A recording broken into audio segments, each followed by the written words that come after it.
Hey, what's up? This is Chosen, and in this video I'm going to be going over how to complete that GR20 solo with the Witch Doctor in Season 15 so that you can crush it and get that 6-piece set early in the season. So let's get into it. Okay, so first off, I'm just gonna kind of go over the build really quick.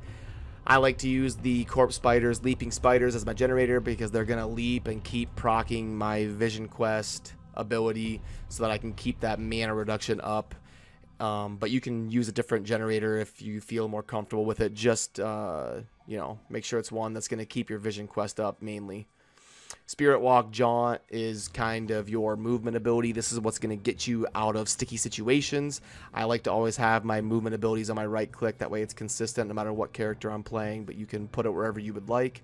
Summon Zombie Dog's Life Link is going to be just a little bit of a toughness buff, and your zombie dogs kind of distract things, so makes it a little bit easier to stay alive for you.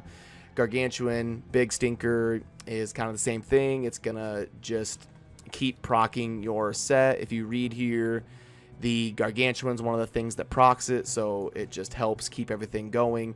And the rune doesn't really matter. I was doing poison damage on my stuff, so I went with the poison, but if there's a different rune that you like better, go ahead and use it.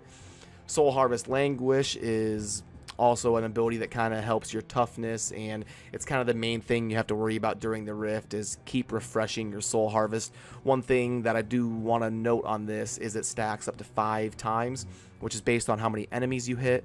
So you only have to hit 5 enemies one time with it, and after that you only have to hit 1 enemy and it'll refresh that full 5 stacks. So as soon as you have the full 5 stacks, all you gotta do to refresh that is hit 1 enemy, so it makes it super easy to keep up permanently.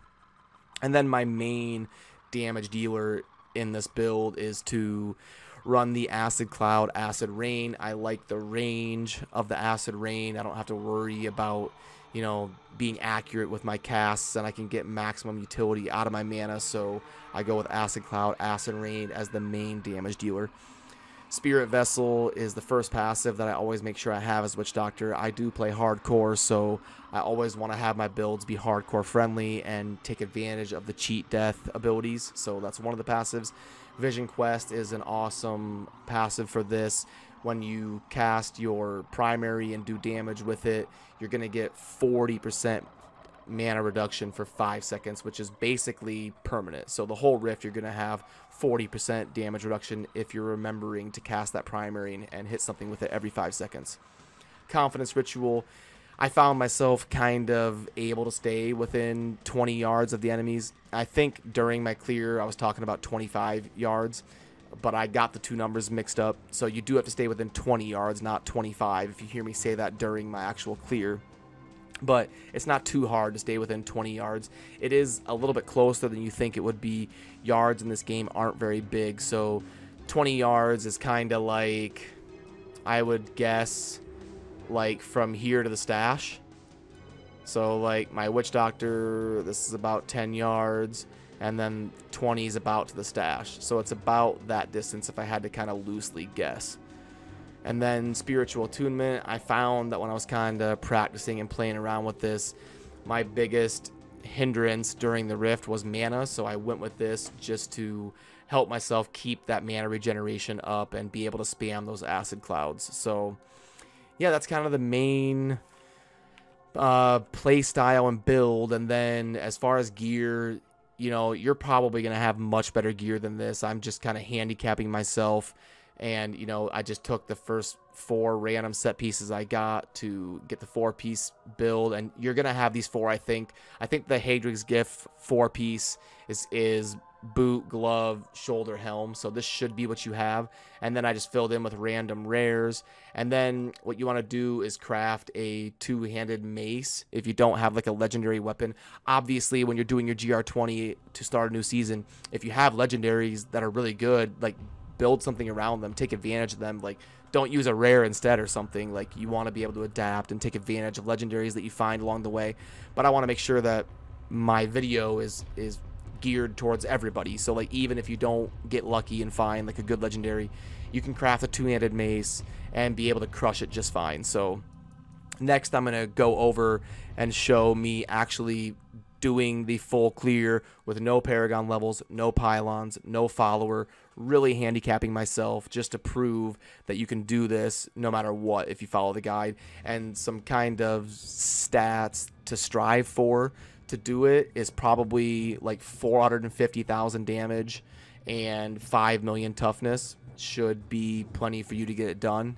So now let's get into the actual GR20 clear part of the video. Alrighty, so this is the part where I'm gonna actually do the GR20, and just to show again, nothing in the cube, no paragons spent, and only the 4-piece set with a bunch of random rares, low-level gems, no legendary gems in my jewelry or anything, and let's see if we can get this GR20. We're gonna cast our zombie dogs and our gargantuan, and then we're looking for mobs of soul harvest. We're gonna keep our generator up so that we keep the vision quest procced. So we're gonna initiate every fight with our generator. We want to make sure and get a 5-stack on our soul harvest when we can. It's kind of a bad spot for that elite to be.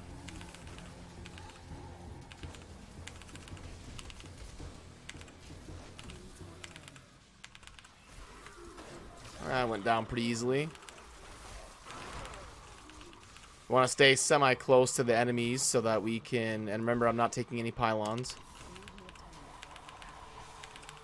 because we do more damage if we're within 25 yards of them. And we got to remember to keep our soul harvest stacks up. Once you have 5, you don't have to keep hitting 5 enemies every time. You just got to hit 1 and it'll refresh it.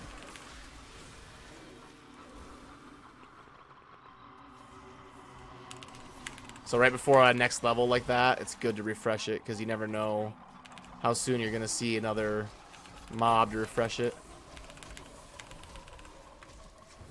But packs go down pretty quickly.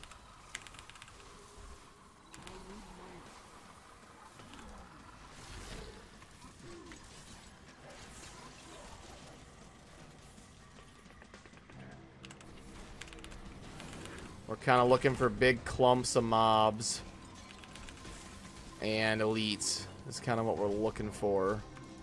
And I don't really want to spend my spirit walk until I am in a situation where I need it, because we're not really worried about our movement speed. It's not super critical to move quickly in this situation.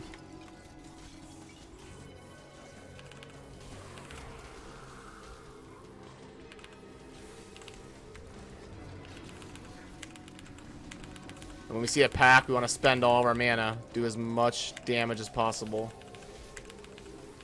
Keep dumping that mana, and then let it recover a little bit. Dump it some more, and there we go. Pack's dead. Keep remembering to refresh our soul harvest. And you can see we're pretty well ahead of the timer with no pylons or anything, so this build should be something that you can pull off for your GR20.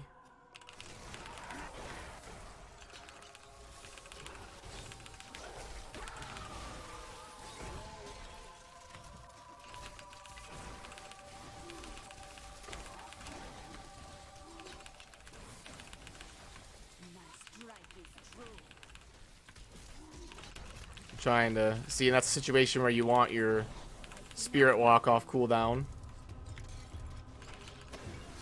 so you can get out of frozen and stuff. And I do have the cheat death passive on, so worst case scenario, I'll be able to get out of harm's way if I proc my cheat death ability.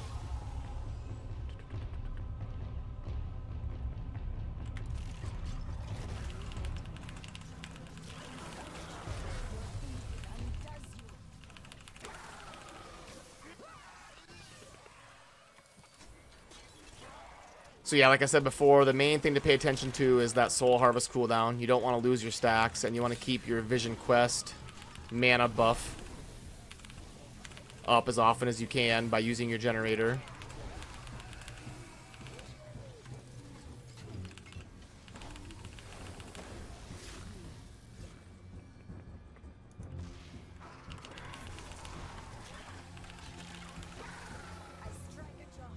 But yeah, pretty smooth so far. And this, I wouldn't say this rift has been great. It's been pretty average.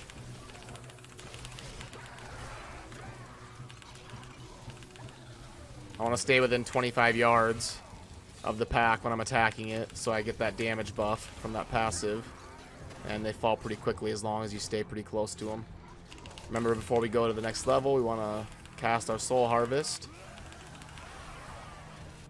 Go to the next level. We're not taking pylons.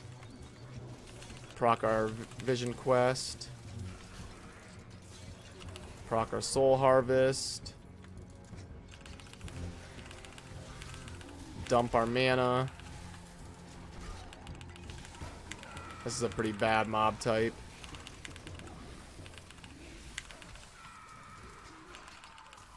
Stay close to him for the damage buff. There's that.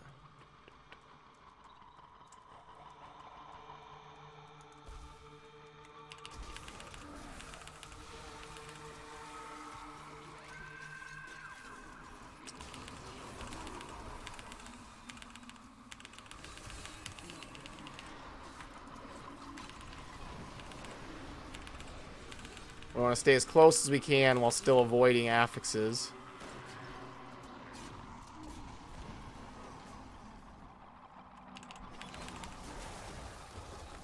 Because 25 yards isn't as long as you would think it is in this game. It's actually kind of close to them.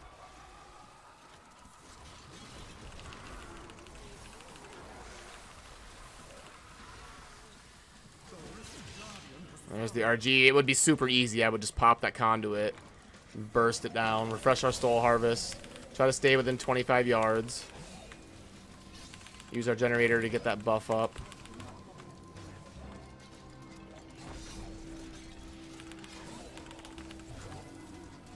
Taking a little bit of damage here. So now I'm going to stay further away just to... I'll sacrifice the damage buff to kind of stay safe a little bit. I got a health globe down there if I need it, but I won't need it, so yeah, there's the GR20. So good luck with your Witch Doctor on that GR20. Should be pretty easy for you if you just follow this guide. Alrighty, so that was my video on how to clear the GR20 in Season 15 for Witch Doctor. I hope this helped you, and if you have any questions, feel free to drop it down in the comments. I'm usually pretty good about responding and helping you out. So yeah, thanks for watching. Have a good rest of your day. Peace.